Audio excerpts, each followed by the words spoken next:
Director Nacional de Policía, Mario Gallera, bienvenido a Buen Día Uruguay. Bueno, muchas gracias. Bueno, más por allá la de esta, invitación.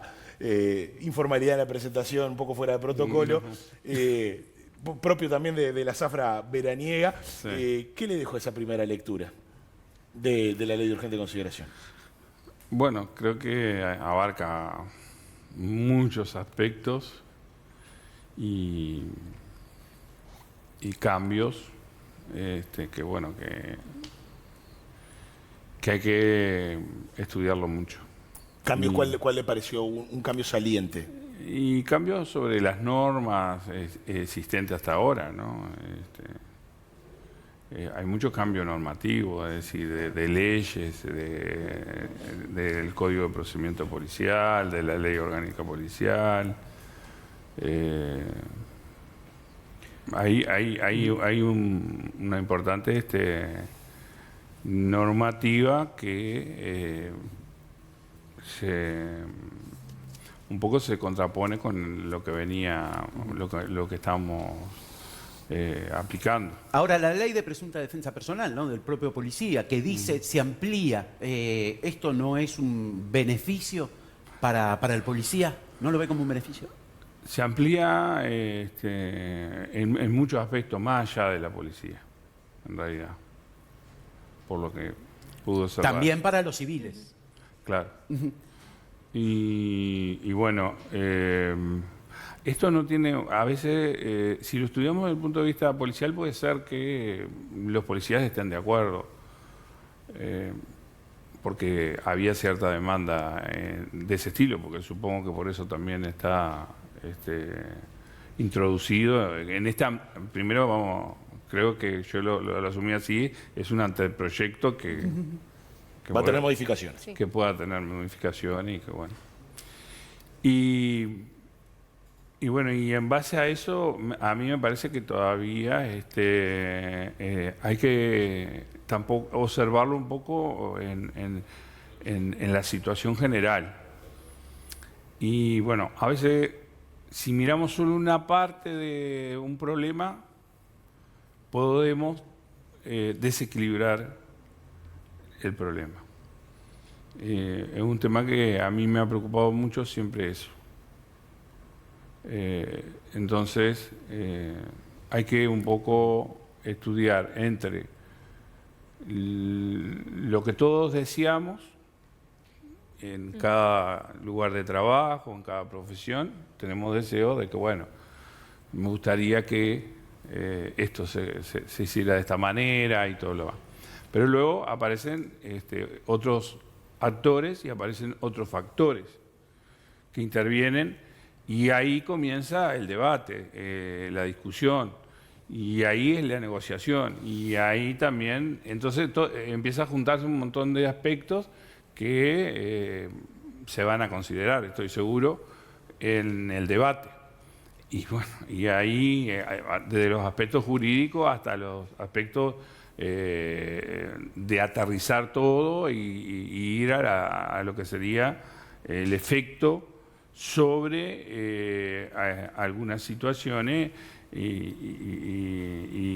en diarias y conductas y fenómenos criminales principalmente que se están dando y cómo reaccionarían ante esto, porque decimos, ¿y sí, cómo reacciona la policía?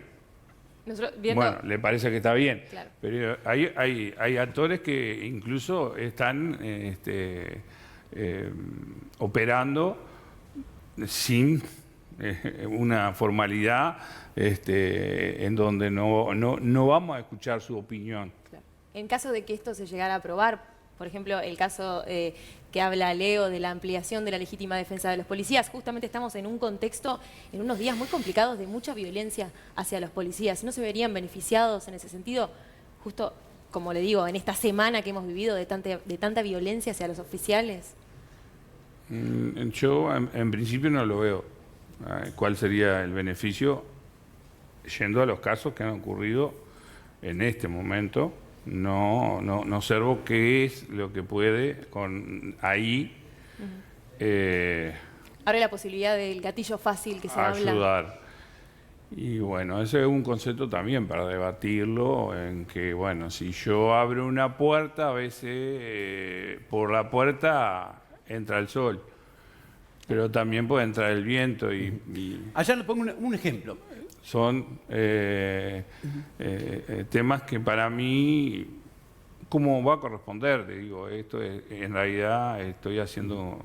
Le pongo un ejemplo de esto que estaba diciendo. dando una primera información de una Claro. opinión que es de la de nivel más bajo, porque en realidad esto se va a discutir en el Parlamento, ¿no? Le pongo un ejemplo. Ayer Edward Hoffman, experto en seguridad pública, nos decía que como hubo un descenso, una desaparición, confiscación de armas, hubo una bajada de las armas disponibles en el mercado, esto llevó a que los delincuentes actuaran con muchísima más violencia.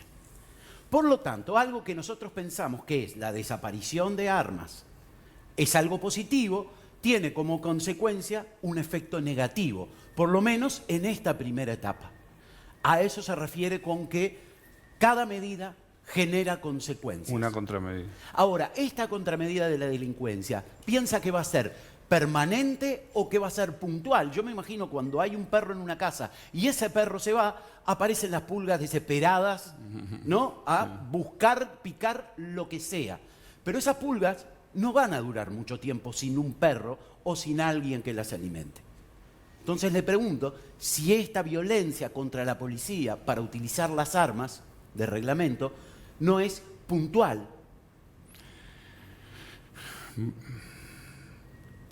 Ocurre que esto ya venía sucediendo. Nosotros ya habíamos alertado a los policías, habíamos preparado y habíamos adoptado medidas de varios tipos para concientizar al policía de lo que estaba sucediendo y de cuál era.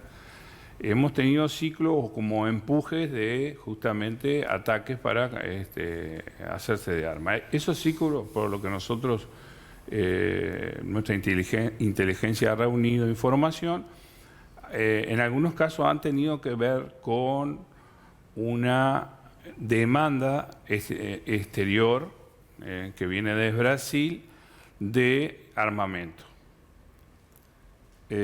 para las organizaciones criminales de Brasil, que aparecen en el mercado, en el territorio nuestro, ofreciendo tanta cantidad de dinero por determinadas armas. Ese es un elemento que disminuyó y parece que desapareció, pero ahora estamos observándolo nuevamente a ver si reapareció esta situación. Y un poco volviendo a la primera parte, lo que no me dejó dormir, en realidad no fue el leer. Lo que no me deja dormir es la preocupación de lo que está sucediendo y de que la información que estamos recibiendo y procesando nos indica que esta situación puede extenderse y que todavía no lo tenemos suficientemente verificado, pero hay un interés de un ofrecimiento de sumas de dinero importantes para a quien ataque a policías y le saque el arma. ¿Y eso proviene a nivel local o A proviene? nivel local. Por ahora, a nivel local. ¿Pero que es por prestigio? ¿Es para armar No. una organización? No. Supuestamente, por ahora, es una demanda de narcotraficantes locales. Y esto, digamos, hasta ahora se está estudiando, se está procurando verificar. Y es lo que estamos tratando de confirmar exactamente de que eso es así y porque, es decir, ya están apareciendo en diferentes lugares. Si bien los casos no están conectados, es decir, no hay una organización que dice, pero estamos viendo que hay un ofrecimiento, que alguien, y tenemos que encontrar quién es ese alguien o quiénes son esas personas. ¿Se sabe cuánto ofrecen en estas operativas? Sí, no lo voy a decir ahora al aire, pero sí. ¿Qué opina, volviendo al anteproyecto, de iniciativas como esa que indica que los funcionarios retirados, los policías retirados, puedan portar armas para repeler el delito como si fueran funcionarios activos. Eso está contemplado que ya en las normas, en las normas actuales de que el funcionario policial tiene dentro de lo que es la regulación del contralor de armas en Uruguay, el funcionario retirado puede tener armas en su poder ¿Y actuar? y portarlas. Puede actuar en el marco como puede actuar si cualquier ciudadano ante una situación crítica que observa puede intervenir. Está en su sentido común, en su juicio, cómo interviene. Y también, bueno, si tiene arma o no tiene arma, cuando va a hacer esa intervención. Yo lo considero que, por supuesto, la intervención de cualquier persona, pero más aquellas que están retiradas, significa que tienen una edad determinada y desde el punto de vista del perfil de lo que son los funcionarios activos, está muy lejano. Es decir, que su intervención está limitada a sus capacidades físicas de esas circunstancias.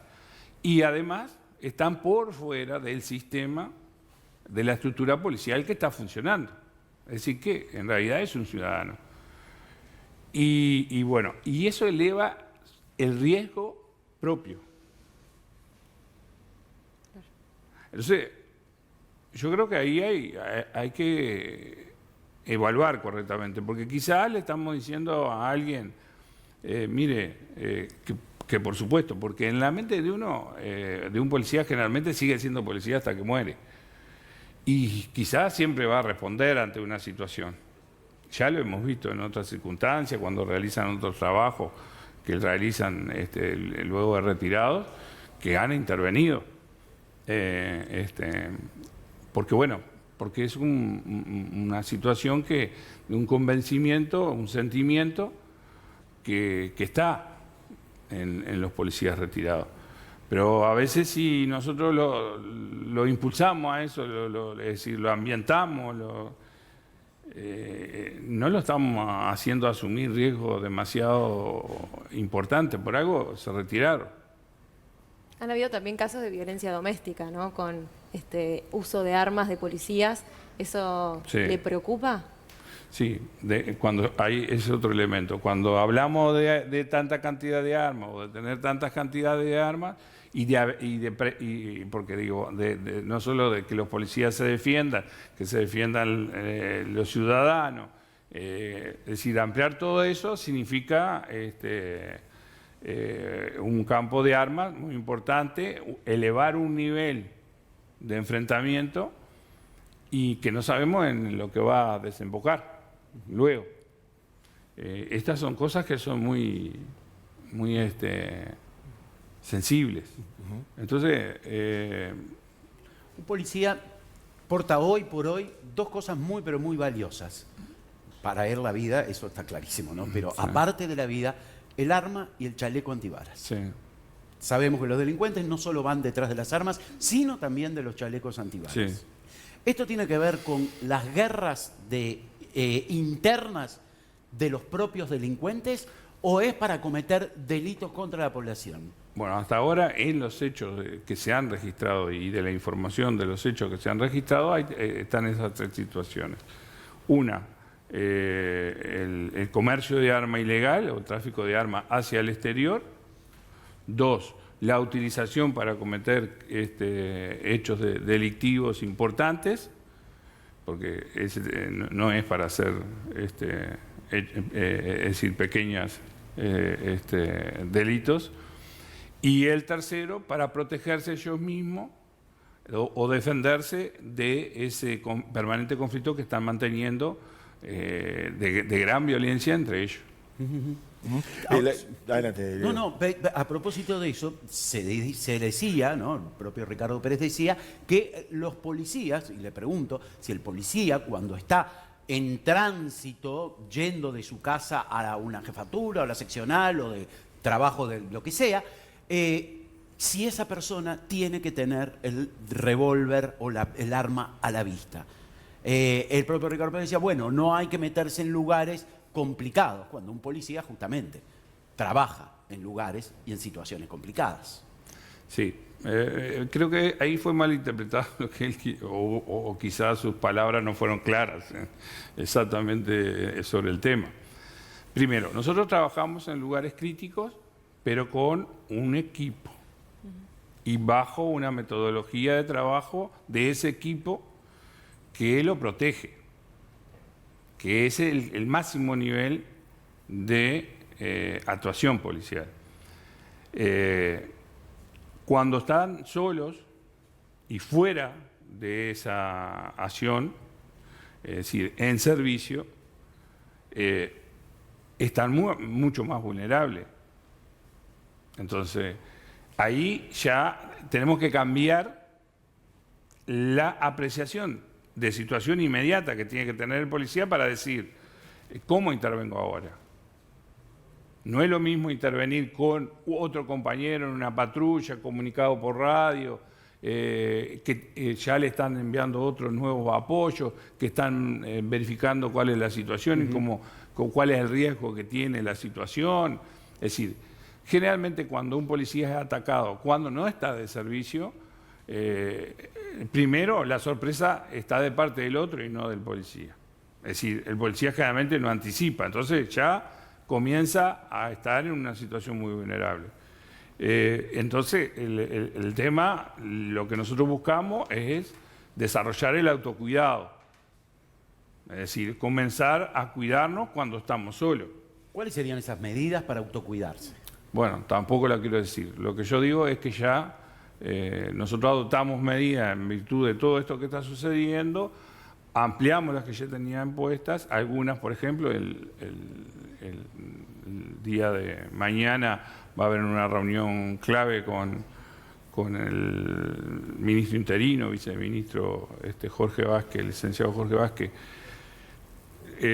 la cúpula de la policía e intendente del Ministerio de Transporte de Obras Públicas, por ejemplo, para ver si podemos lograr que exista un método que le otorgue al policía la posibilidad de desplazamiento en el transporte urbano gratis sin portar uniforme. Para darle esa posibilidad, porque muchos policías utilizan es decir, el uniforme para no pagar en realidad el transporte. Tendría que tener algún tipo de identificación que los acredite como bueno, agentes. tenemos que ir a un sistema que permita, sí, que lo identifique. Ya hemos estado hablando, porque en realidad, si suben, por ejemplo, 7 policías a un medio de transporte, no pasa nada. Nadie le dice que no, ni van a subir y van a estar. Entonces no cambia nada para el transporte de que suban 7 policías sin uniforme. Ese es un tema, es una de las medidas que queremos para que el policía tenga opciones de decir, bueno, no por un problema económico yo uso el uniforme y me voy de uniforme, entonces permanezco en la parada, los horarios, la oscuridad, todo ese tema, y bueno, y voy a estar expuesto. Esa es una de las medidas. Luego ya determinamos inmediatamente que en la semana que viene van a comenzar los procesos de reactualización de la capacitación para situaciones críticas en es decir, ya no dentro del servicio, sino fuera del servicio. Y lo principal de todo es la concientización de la situación. Es decir, el mantenimiento de reuniones para explicar lo que está sucediendo y de que realmente estamos en una situación crítica.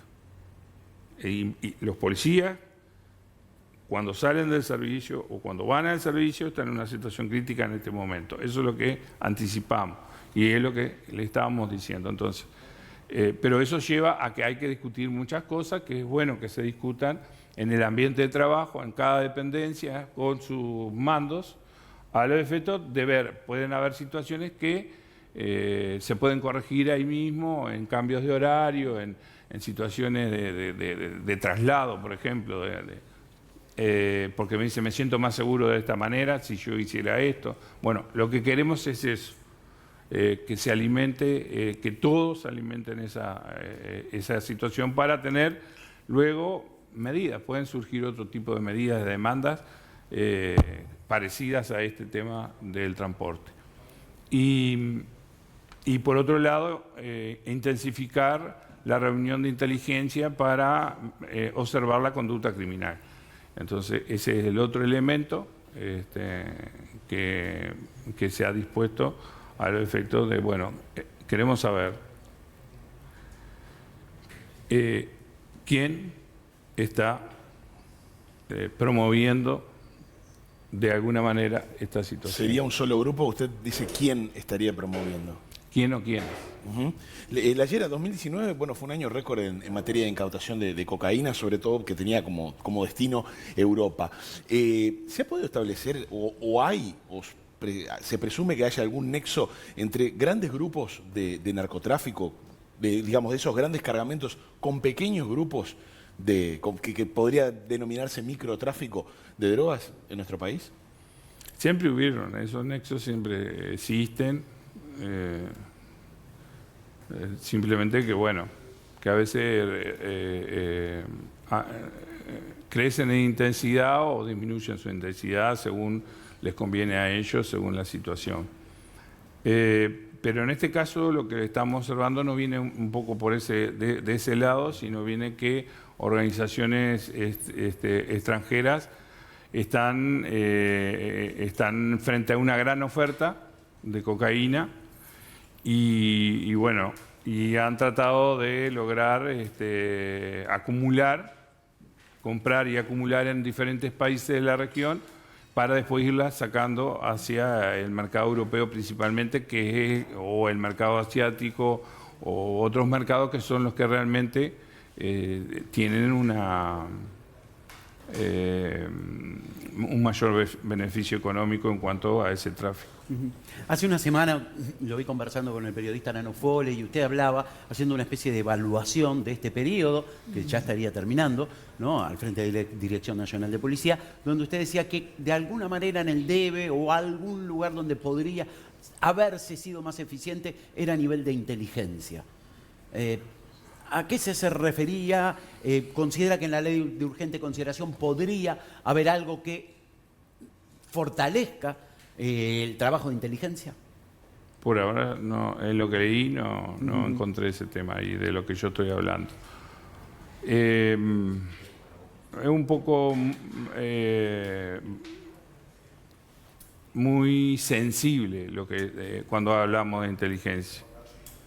La inteligencia trata de anticiparse y contrarrestar las acciones criminales.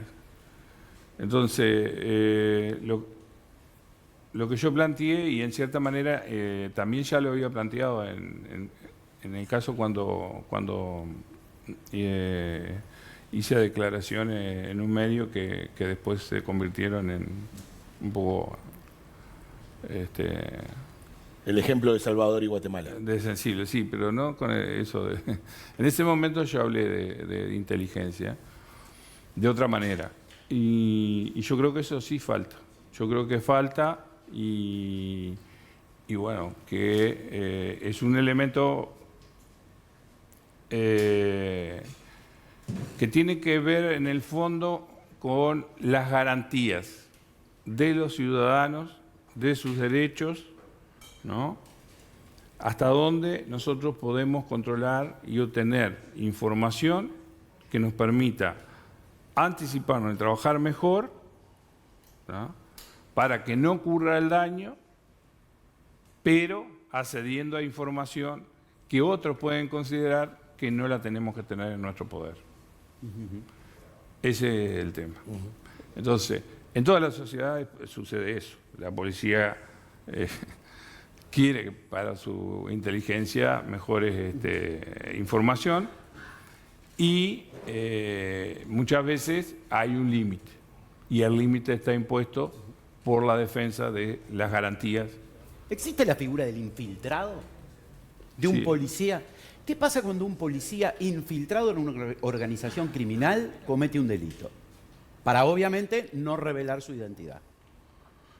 Primero, ya ahí entramos un poco en una fase que nosotros no hemos aplicado. Si bien tenemos las posibilidades, no se ha aplicado esa herramienta porque el escenario uruguayo no permite, acorde a los conocimientos que adquirimos en el exterior, no tiene la estructura suficiente para soportar los peligros que se corren en ese tipo de situación, incluso en operaciones encubiertas con policías.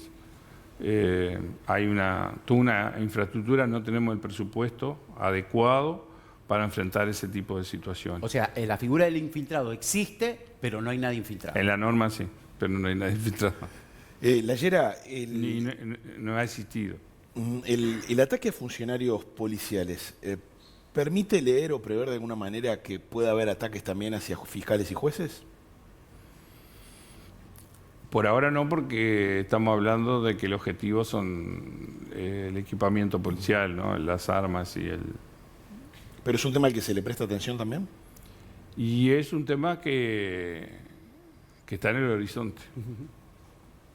¿En el horizonte como algo próximo o que simplemente que Y sea algo- está en el horizonte. La proximidad y la severidad o que pueda ocurrir. Un oficial de Salto fue la participante, ¿no?, en entregar los datos de 40 policías a una organización criminal y se la separó del cargo o se la trasladó. ¿Cómo cierra este tema? Se la trasladó porque quedó en un ambiente, por supuesto,